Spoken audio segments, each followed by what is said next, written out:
হয়, আজি আমি উপস্থিত আছোঁ বাক্সা জিলাৰ সামটাইবাৰীত আৰু বাক্সা জিলাৰ সামটাইবাৰীত আপোনালোকে দেখিবলৈ পাইছে যে ইয়াত 40 বিঘা প্ৰায় 40 বিঘা কল খেতি কৰিছে। কল খেতিৰ মাজত প্ৰায় 12,000 কল খেতিৰ পুলি ৰোপণ কৰিছে। এতিয়া আমি তেওঁলোকে ইয়াত আছে, তেওঁলোকৰ পৰা আমি কিছু জানিবলৈ চেষ্টা কৰিম। হয় খুৰা, কি ক'ব?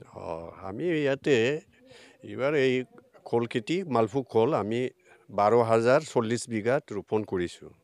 এইটো আমি ল'ৰাবিলাক লৈ এইটো খেতিটো কৰিছোঁ, যাতে মানে ল'ৰাবিলাকে নিজৰ ভৰি দি নিজে থিয় হ'ব পাৰে। মইতো মিনিমাম 19 বছৰ হ'ল BSFৰ পৰা ৰিটায়াৰ হোৱাটো। তথাপিও মই ল'ৰাবিলাক বুজাই নিজৰ ভৰিত নিজে থিয় হ'ব পাৰে। খেতি কৰিলে মানুহবিলাকে ভালকৈ জীয়াই থাকিব পাৰে। যদিও আমি 12,000টা মানে কলৰ কিবা ঢিলাত যদি 400 টকাকৈও বেচে 60 লাখ পাব বছৰত। এই 60 লাখ টকা পালে আৰ্থিক এনেই উন্নতি হৈ যাব। ইয়াৰ কাৰণে মই কওঁ সকলো আমাৰ বিটিআৰবাসী বা অসমবাসীৰ ল'ৰা ছোৱালীক, ল'ৰাবিলাকক, সকলো ৰাইজক মানে খেতি কৰি ভালকৈ কিবা কৰিব লাগে আৰু। সেইকাৰণে মই চবকে কৈছোঁ, এইটো কাৰণে মই এই ল'ৰাবিলাক লৈ এইটো খেতি কৰিবলৈ ছাজেশ্যন দিছোঁ। এতিয়া কৰিছোঁও। এতিয়া আমি মিনিমাম 5 মাহ 6 মাহৰ পিছত আমি এইটো ফলটো পামেই। সেইখিনিয়ে আৰু এজন সদস্য ইয়াত উপস্থিত আছে। সদস্যজন শিক্ষিত সদস্য, কিন্তু চাকৰিৰ প্ৰতি আগ্ৰহ নহয়, খেতিৰ প্ৰতি আগ্ৰহ হৈছে।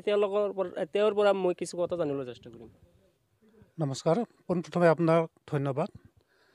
মানে আমাৰ খুৰা হয়, মানে আমিও বৰ্তমান প্ৰথমত সেনেকুৱা বুজি পোৱা নাছিলোঁ খেতি কি বস্তু। খুৰাহঁত আমাক মাতি পেলাই বুজালে যে খেতিও এটা মানুহৰ জীয়াই থকাৰ এটা ৰাস্তা হয়। তাৰপিছত আমি কথাটো শুনি আমি অলপ মনটো আমাৰ বদলি গৈছে। তাৰপিছত আমি খেতিত এতিয়া বৰ্তমান জাষ্ট আৰম্ভ 40 বিঘা আমি জাষ্ট আৰম্ভ কৰিছোঁ কলৰ খেতি বিঘা 40 বিঘা। যিসকল যুৱক বৰ্তমান সময়তো বেকাৰ হৈ আছে, তেওঁলোকৰ কি ক'বা তুমি? বেকাৰবিলাক মই এটাই কথা ক'ব গৈছিলোঁ, মানে খেতি কৰাত লাজ কৰিব নালাগে। চবেই খেতি কৰিব লাগে আৰু কাম কৰিব লাগে, মেইন কথা সেইটোৱে। ঠিক আছে। আৰু এজন ইয়াত সদস্য আছে যিজনে প্ৰথম সামটাইবাৰী অঞ্চলত কল খেতি ৰোপণ কৰিছিল। তেওঁৰ পৰা মই কিছু কথা জানিবলৈ চেষ্টা কৰিম। কি ক'ব খুৰা?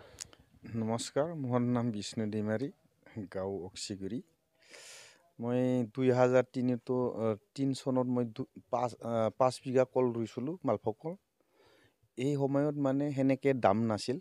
মানে এটা গাছৰ তাতে 200-150 সেনেকুৱা আছিল সেই সময়ত।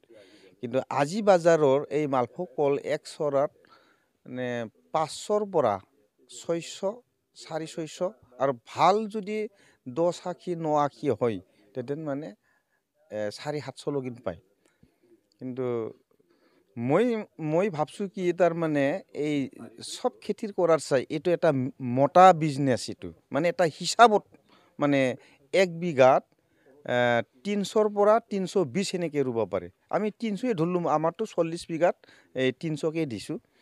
এটা গাছত যদি 500কে যদি ধৰা খায় তেতিয়া মানে 300ত মানে এক বছৰত 1.5 লাখ টকা আহে। কিন্তু 1 বিঘাত মানে খৰচটো 35,000 যায় আৰু কি। চৰকাৰক কি আহ্বান জনাব এই ক্ষেত্ৰত? চৰকাৰক আমি আৰু চৰকাৰৰ পৰা যদি আমি কিছু যদি অনুদান কিবা যদি পাওঁ আৰু বেছি আগবাঢ়ি যাব পাৰিম। আমি 40 বিঘা বিনিময়ত আমি মানে 200-300 বিঘা সেনেকৈ আগবাঢ়িব আমি মানে সাহস হৈ যাব আৰু কি। কিন্তু আজিলৈকে আমি চৰকাৰৰ কোনো সাহায্য পোৱা নাই। ঠিক আছে।